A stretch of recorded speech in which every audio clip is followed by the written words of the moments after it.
Hi, everybody. It's Patty. I'm a little disappointed everybody missed the meeting last Friday again. It's important content to share with you all, so I'm going to be sending you this recording for our session from last Friday. I'm also going to share the recording from the session we did on building your personal vision statement because that's a homework assignment I actually want you to complete. I did move our last meeting in December to January. That will be our last meeting, so I'm hoping everyone can attend, and you'll have some homework assignments to go with what we're talking about here, and I'll send you some resources and tools to help you. That is our last session, so I want to make sure we can take advantage and be fully ready to help you be empowered to be the kind of woman leader that you know you can be and that you know that you are. So I'm going to share my screen in terms of being able to share my screen. I'm happy to send you the slides as well. So this session that I did last week was all about how to stand out, how to be more valuable, visible, and vocal. Those three things are so important to your career going forward. You become more valuable by becoming a master in your craft, fine-tuning your skills, getting the certifications, the training, and being sure to invest in your professional skills, your teaming skills, communication and leadership skills. Those things are so critical to your future. I can't tell you how important it is that you invest in those skills as much as you invest in your technical skills. I'm going to talk about being more visible, valuable, and vocal. But also, we're going to really talk about these three essential skills about confidence, courage, and compassion, because they are so critical to your success. In fact, research shows your confidence is more important than your competence in business today. So we've been going through a process of going through these 5 ways that over all the people I interviewed said this is the things that are most important for strong, effective, empowered women leaders.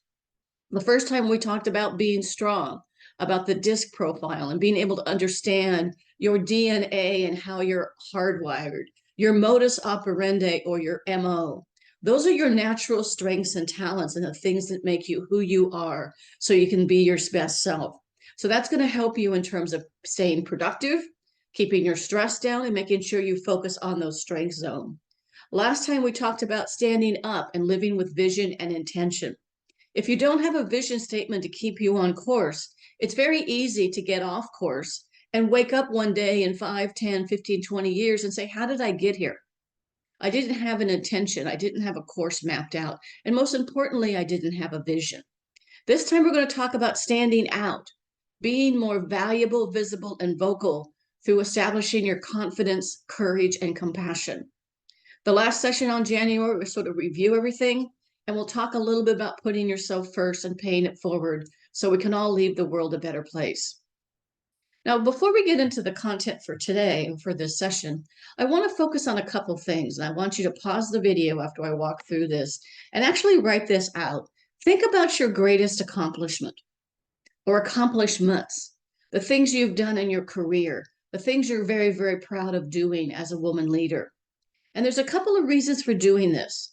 One, I want you to create a folder on your computer and or a personal file that you actually keep a physical copy. And every time you have an accomplishment, you run a project and you knock it out of the park. You work on a team initiative and it's really very successful. I want you to keep track of those. You get a compliment letter from a customer, from a boss, from a peer, from somebody else in the organization. Keep track of all those things and keep them in the file for 2 reasons. One, we all have a bad week, bad day, bad month, and sometimes even a bad year. It's great to go back to that file and realize everything you've accomplished to build your confidence back up, to build your courage and help you have compassion. The second reason is most companies still have some form of an annual performance review. Some with grades like 1, 2, 3, 4, 5 or exceed or doesn't exceed, but most companies still have some kind of annual, semi-annual performance review. Now, if you have a good manager, they're going to come to you before your review is due and say, Patty, you've done so much this year, it's hard to remember all of your accomplishments. Can you please send me an email with some bullet points of what you did this year? You have the evidence and you have that easily available. It's hard to remember what we did last week, let alone 12 months ago or 6 months ago. If your manager doesn't ask you for that information, send it to him anyway. Send him an email and say, Tammy, I know my review is coming up and how hard, because when you're managing multiple people, it is to keep track of all of her accomplishments. I just wanted to send you this short email with my highlights. Do both of those things. Also think about, what is your biggest regret, mistake, and what did you learn from it?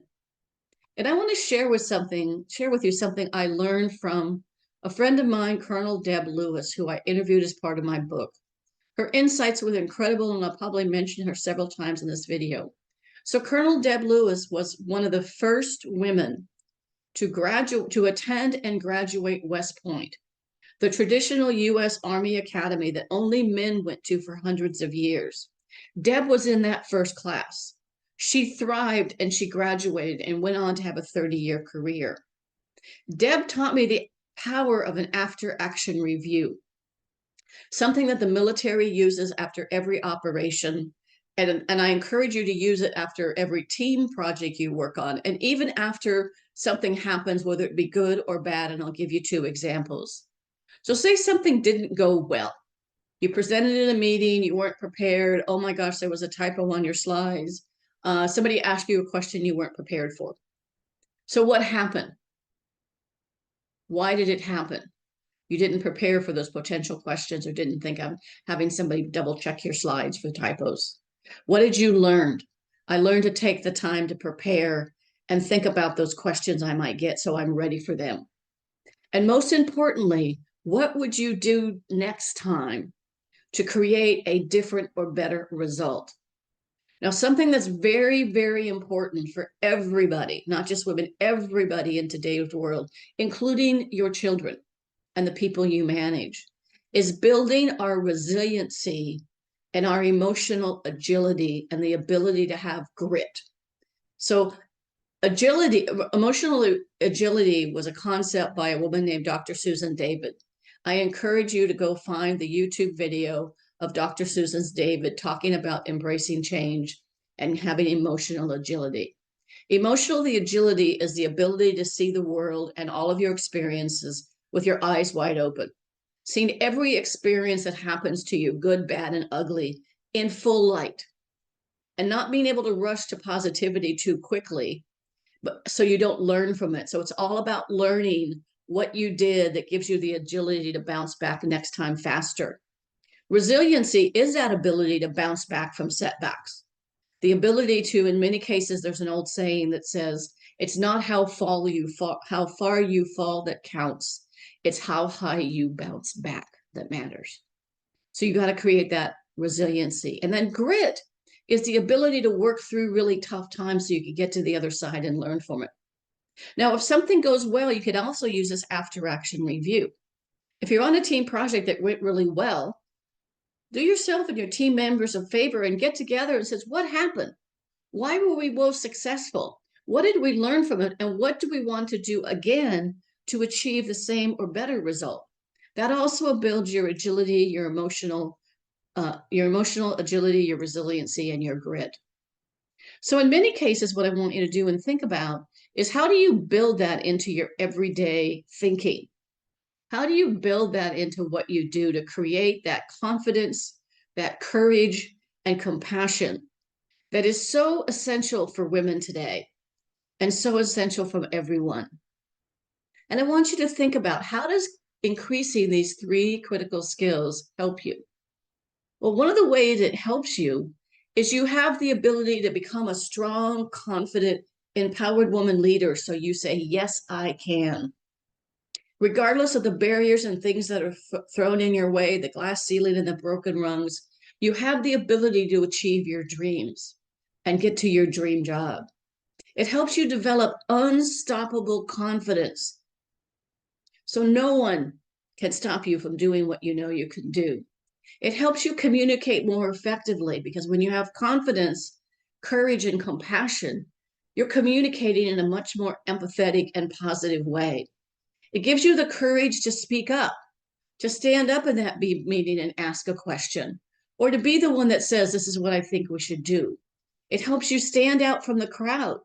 Let's face it, very seldom in your career will someone come along and tap you on the shoulder and say, here's the perfect job. You have to have the courage to stand out. and you need to be the best version of yourself. So I want you to think about it and write this down on your piece of paper. What's your level of professional confidence? Are you a 4, 5, 6, 7, 8, 9, 10? Now think about your personal level of confidence. I want you to be able to take the personal confidence you have and apply it to your professional career. So in your personal life, maybe you love to cook like I do. You're great at crafts. You're great at bringing people together. Maybe you're great at gardening or doing something, and you have a ton of confidence about that. You got that confidence by learning it over and over again and practicing. I probably watch a dozen cooking shows every week and find some recipes that I like, and I go home and make them my own.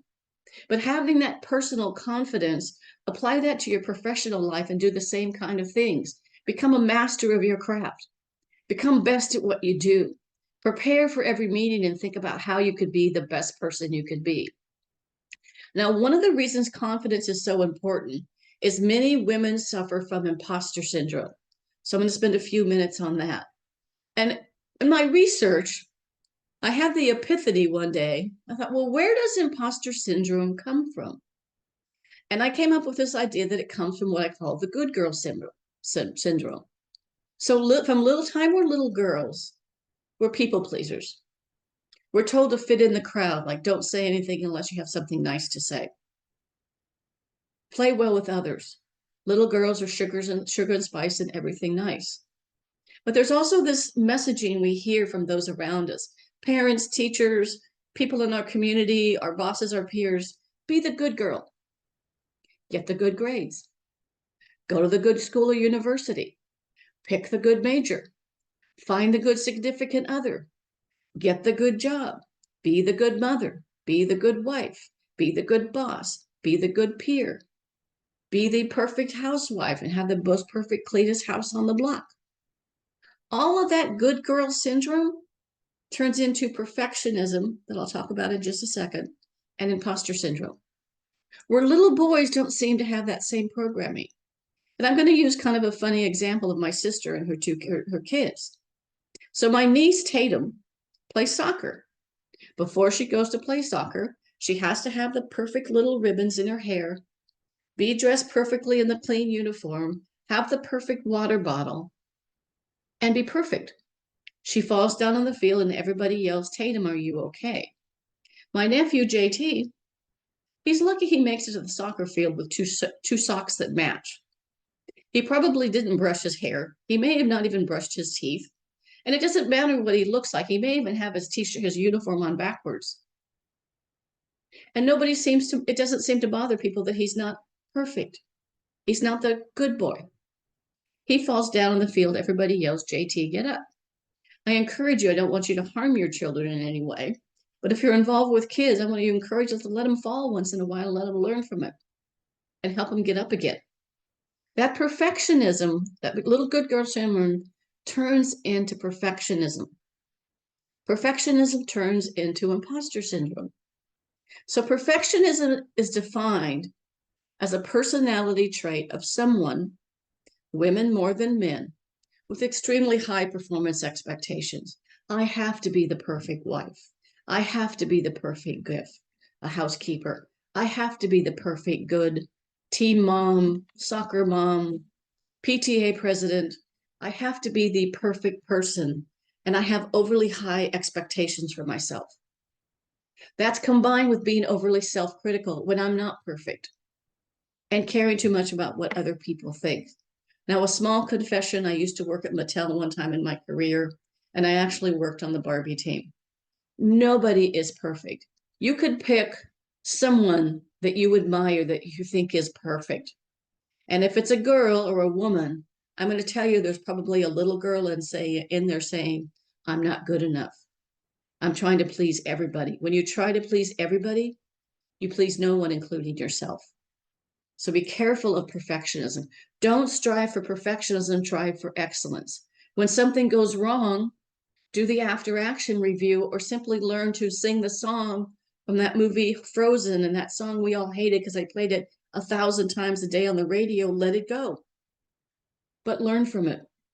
So imposter syndrome can be defined as a collection of feelings of inadequacy, despite evidence of success. Imposters suffer from chronic self-doubt. I'm not good enough.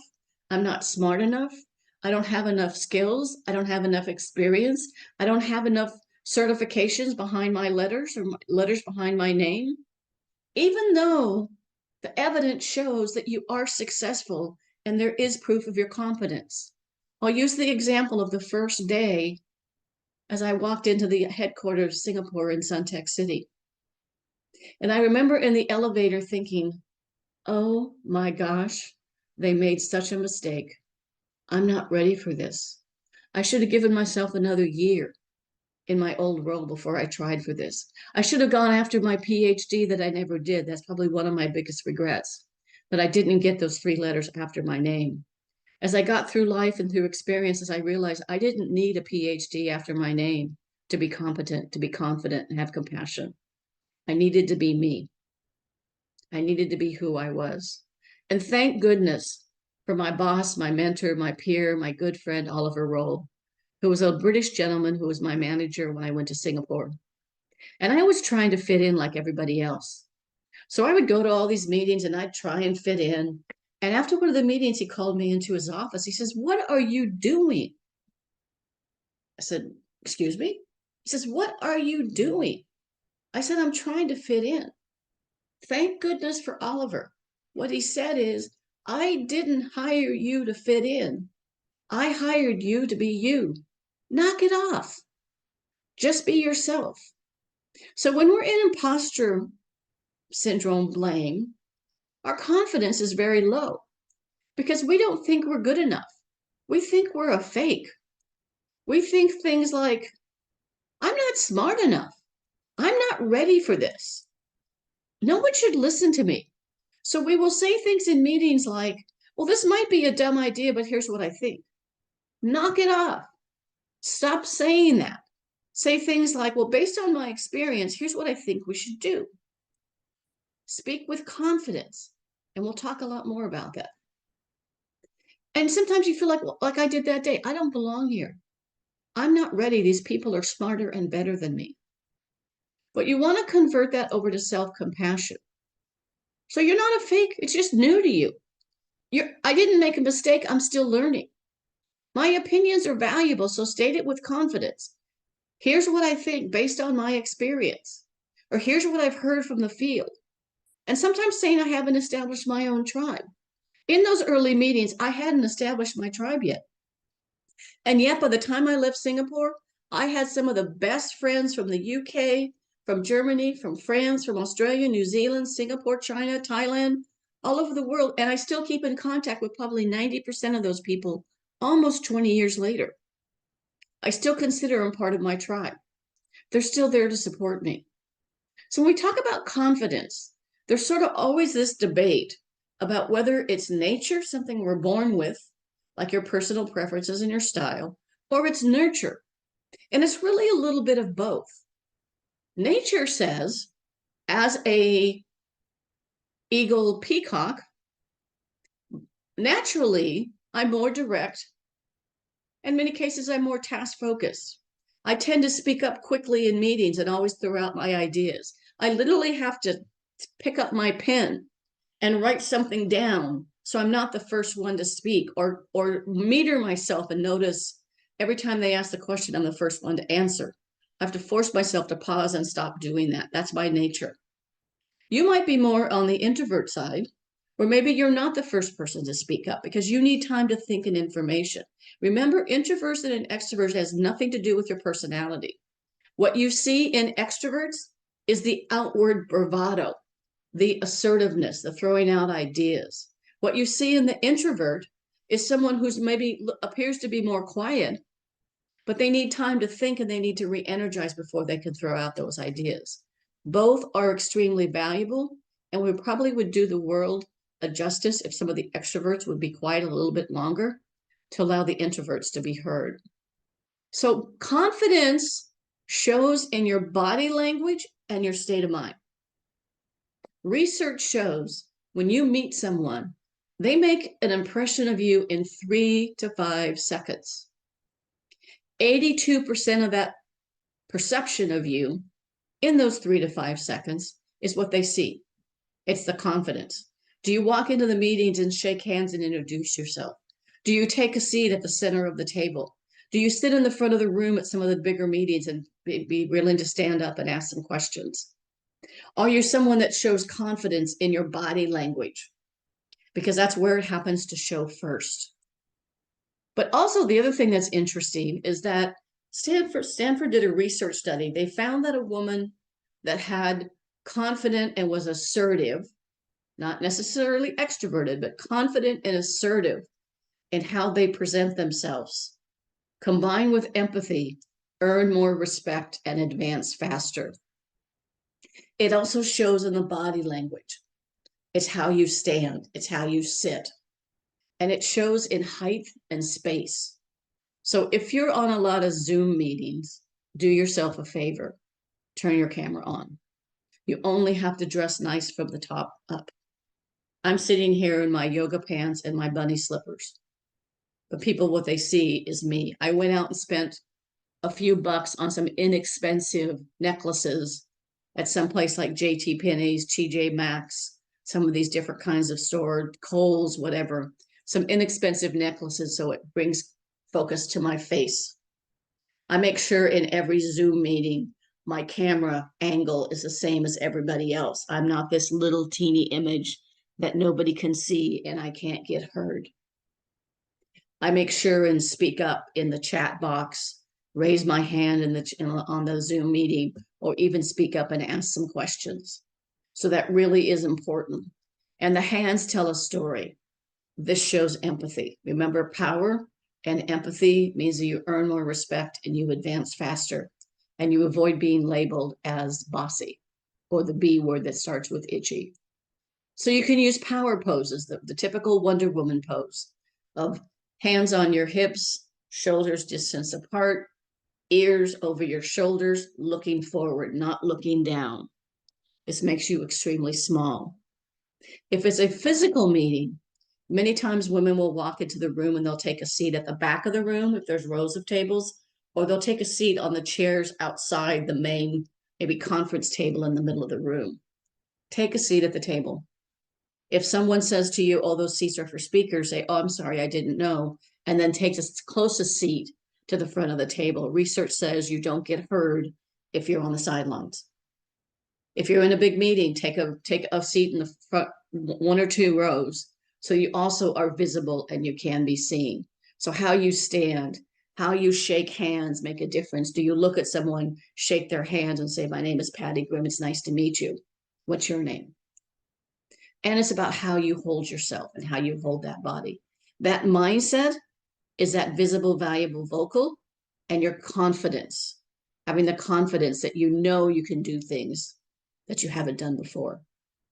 There's also a great video, I believe it's a YouTube video with Ann Curdy on the research she did around power poses. Now, when I do a workshop like this in person with a group or even on Zoom, I have people stand up, put their hands on their hips, their ears over their shoulders, look forward, feet shoulder distance apart, and say, I am bold, brave, and brilliant. I one time had about 150 young girls on Saturday at a workshop I was doing, standing there yelling, I am bold, brave, and brilliant, to the fact that the classroom next door that was there came over to see what we were doing. I will tell you about the power as we get through process of this, about symbols and things that can really make a difference in how you do things and being able to see stuff as you go forward. My slides stop moving. Okay. Confidence exercise. Here's one way to build your confidence. I want you to write these words down. I want you to at least once a week for the next 30 days to do this exercise. And remember, you build up your confidence by remembering I'm good at fill in the blank. What I like about me is fill in the blank. I'm proud of me for fill in the blank. I'm thankful for fill in the blank. I help others and people come to me for information, fill in the blank. As you go forward, I want you to do this on a regular basis. and you're having that bad day, bad week, that month, I want you to remember those things. So to have confidence, you have the power. You can do it. Take that personal confidence you have and apply it to your professional lives. But first, you have to picture yourself and visualize and have that vision to picture yourself being successful. Use those power poses, rituals, music, and symbols. I will tell you before I do a big presentation or a meeting with a client, if it's an in-person meeting, I'm in the ladies' bathroom, standing in the stall, doing my power pose with my ears over my shoulders, my head looking forward, my hands on the hips, and my feet shoulder distance apart, saying, "You are brave, bold, and brilliant." I also carry a rock, and I'm also holding that rock in that bathroom stall or in my office if I'm doing it virtually, saying, "You rock this, girl." Every time I'm on stage and making a presentation or a keynote, like I did to Cisco this year for International Women's Day, I've got that rock in my hand and I say, "You're going to rock this, girl." But I also have the song by Alicia Keys, "This Girl Is on Fire," playing in the background. I also have that song playing in the background. Believe in your ability to improve and develop that growth mindset. It used to be thought that after about age 11, people stopped growing. They couldn't have the capacity to grow. Look up the work on growth mindset, and you'll find that we all have the capacity. We can grow even till our 89s and into 100. Practice agility and learn from the goods and bads by using that after action review. So I'm going to talk about compassion a little bit. We're going to close a little bit on courage. I'm going to give you an assignment, and I'll send all these videos to you for you to review before January 5th. And you need to be there because that is our last session. I committed to do 5 sessions, and many of you have not made any of them. Some of you made some of them. So the power of compassion. So Jacinda was the Prime Minister of New Zealand during COVID. She was also the Prime Minister of New Zealand during one of their toughest times. The first thing that happened was there was a massive assault with an assault weapon in New Zealand. Immediately after that event happened, she banned all assault weapons. She stood up as a leader and had the courage and compassion to ban all assault weapons. The second major thing happened is they had a massive earthquake in Christchurch, the capital of New Zealand. And she had to help that country overcome the fact that many parts of their capital were destroyed. And how do they have the agility, the resiliency, and the grit to bounce back from that horrible setback? The third thing that happened was COVID. And so she was criticized in the press and by some leaders that she was too compassionate. You can never be too compassionate. She said it takes courage and strength to be empathetic. And I'm very proudly an empathetic and compassionate leader. I was coaching a woman who's a pretty high-level senior woman within a big tech company, head of their DEI. And she was having a meeting with her boss, and her boss told her she was too emotional. And she called me and said, "I didn't know what to say." I said, "Okay, so here's what you say. Next time you meet with your boss, here's what you say. You hired me to be compassionate, to have tenacity, to have resiliency, to really care about what I'm doing. You hired me because I care. I am not being too emotional. I'm being compassionate and having the courage to be my genuine self. Do you want me to do anything else?" And really threw it back to him. And he said, "I'm sorry. I was wrong. I'll never mistake your compassion for being emotional again." The other interesting thing, global women leaders are changing the world. During COVID, every country that had the lowest number of deaths, the lowest number of COVID cases, the lowest problems dealing through the entire COVID crisis were all run by women. And I find that just fascinating. So what does the word compassion mean to you? There are 5 signs of compassion. One we talked about early on about emotional intelligence, the work by Daniel Goleman. You can always pick up his book and take an emotional intelligence test on the web for free. So high level of emotional intelligence means you have high self-awareness, like we did with the DISC profile. You have high other awareness. You're able to not just use the golden rule of treat people the way you want to be treated. You use the platinum rule of treat people the way they want to be treated. You have the ability to bounce back. You can deal with situations where the rules aren't always clear. You have the courage to do the right thing, even in the face of adversity. Having compassion is having something in common with others and being able to understand others' thoughts and feelings. During COVID and after COVID, one of the number one things employees wanted to hear from those leaders was, I hear you. I know this was hard. I know this has been tough because it's been hard on me. I've been locked in my house just like you with my family for the last 2 years, 24/7 with no place to go other than maybe stand outside to get away from people for a while. This was hard on me too. It's being mindful of others' thoughts, feelings, and emotions and noticing those and taking action on them. It's making sure we take action to help others. So, some 6 ways to practice compassion: practice kindness on yourself and others. Be in tune with others. Again, my friend Deb Lewis, when she was commanding these troops all over the world, including in combat, the generals and the higher ups would come to watch her meetings. And one of the questions I asked Deb in the interview was, is there a difference between a man and woman leader? If so, what? And here's what she said: women see around the corners. They're in tune with others. So with the example I use is, if you have a man in a meeting, he has his agenda, he has his discussion topic and the decisions that need to be made. He runs through the meeting ends on time. He says, great meeting, we made great decisions, we're moving forward. But he wasn't in tune with others because he didn't notice that 2 people on the team were completely disengaged throughout most of the meeting. And he didn't notice that several people didn't agree with the decision. Therefore, even though he thought they decided and agreed, they walk out of that meeting and they do what I call hall talk. They say, well, that was the dumbest meeting ever. He must be smoking something. He must be crazy. We didn't agree with that.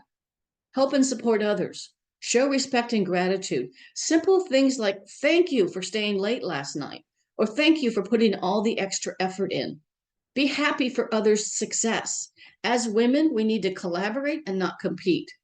We need to support, not sabotage other women. Otherwise, we'll be sitting here in another 100 years wondering why we haven't achieved pay equity, power parity, and inclusion.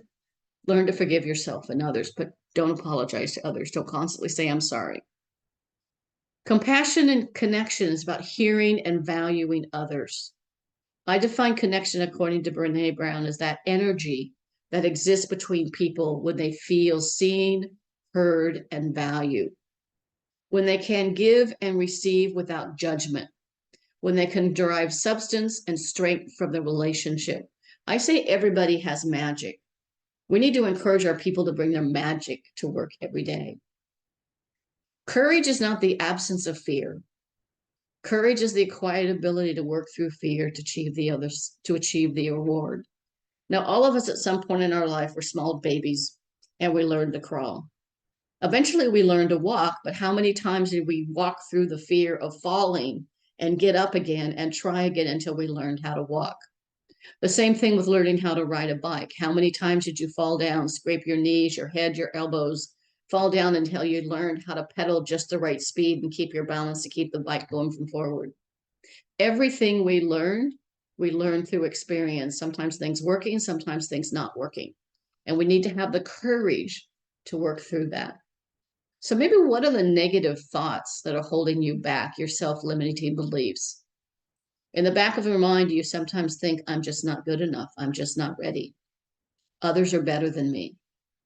You need to get rid of those negative thoughts and just let them go and focus on what you do best and forget the rest. What's one thing you would do if you weren't afraid? Would you go for that job? Would you go for that promotion? Would you speak up at that meeting? And what's one thing you learned from failing? We all learn, as I said, from life's lessons. It's not how far we fall, it's how high you bounce back. So if you failed, how do you overcome that using that after action review? So how do you define fear? Fear is what holds us back from being courageous. We all have a comfort zone that's maybe about this big. Then we have what I call the learning zone. which is where you stretch out of that comfort zone and don't let the fear stop you, but have the courage to strength out and provide and try something new. There's a bigger another zone called the panic zone. You never want to go there, but stretch outside that comfort zone into that learning zone. Because many times fear is false evidence appearing real. Many times fear has two meanings, according to Zig Ziglar, the famous guru, sales motivation guy that's around for 100 years. I think he finally passed away a number of years ago. You can either look at fear as forgetting everything and run. So when things go bad, I know one of the examples that Dr. Susan David uses, when things go bad, do you say, I'm just going to quit and I'm going to go retire to a yoga retreat in some other place and just bake cookies and do nothing all day because I'm afraid I forget and I run? Or do you face everything and rise? I want you to face everything and rise because the choice is yours. I'm going to wrap this up. I'm going to have my social and all my information on the very end. I'm going to send you all the 2 recordings, a personal leadership guide, a reminder to write your leadership vision, and please be here on January 5th. That is our last session. Okay? It's not fake it till you make it. It's show up till you own it. It's do it and have the courage to do that. Even if inside your heart is pounding, your heart and your thoughts are in your throat, take 5 deep breaths, 10 cleansing breaths. Go stand in that bathroom stall and do that power pose. Have your ritual, your song, or something that gets you strong. So show up and do it till you own it. Stand out and be your best self. Play to your strengths. Be your best. Forget the rest. Walk your why and use your leadership vision to guide your life and career. And grow and move on. You've learned so much. You've done so much. Think about all the successes you had that you were first afraid of heck to do. You had the confidence, you had the courage, and you had the compassionate to do it. Final action planning, I'll also ask for this on the 5th. What are you going to start doing to be a more strong, confident, empowered woman leader? You might want to start things like living your vision. You might want to start things like being more confident, showing up in meetings and sitting in the first part and asking questions. You might want to think about how you take that personal confidence and apply it to your professional confidence, or how you have the courage to do what you know is the right thing to do, sometimes even in the face of adversity. What do you want to continue doing? You want to continue to be the strong, confident woman leader you are and play to your strengths. And what do you want to stop doing? Stop apologizing. Stop saying things like, I am just a program manager. I am just a marketing assistant. I am just a blank. Take the word just and only out of your dictionary. Stop apologizing. Something goes wrong, simply say, oh, I made a mistake. So next time I'll do it differently. And also stop that idea of saying, well, this might be a dumb idea, but, and simply say, based on my experience or the people I've talked to, here's what I think we should do. The final thing, I know you all know this, but I'm going to send this as part of the deck as well. My email, my Facebook, my LinkedIn. I do post a lot of stuff on LinkedIn for women, for sales enablement, for leaders in general. And remember that I help mid-career women go from burnout to breakthrough, from stagnation to success, with things like my customized Empower Her coaching program and mentoring program, and then the leadership program that I do. So if you work for a major corporation or you're part of a women's association, I do workshops, webinars, and seminars and keynotes for a lot of women's organizations. With that, I'm going to stop sharing. I'm going to say thank you very much. I look forward to seeing you on January 5th. Please be there. It's our last session. Thank you.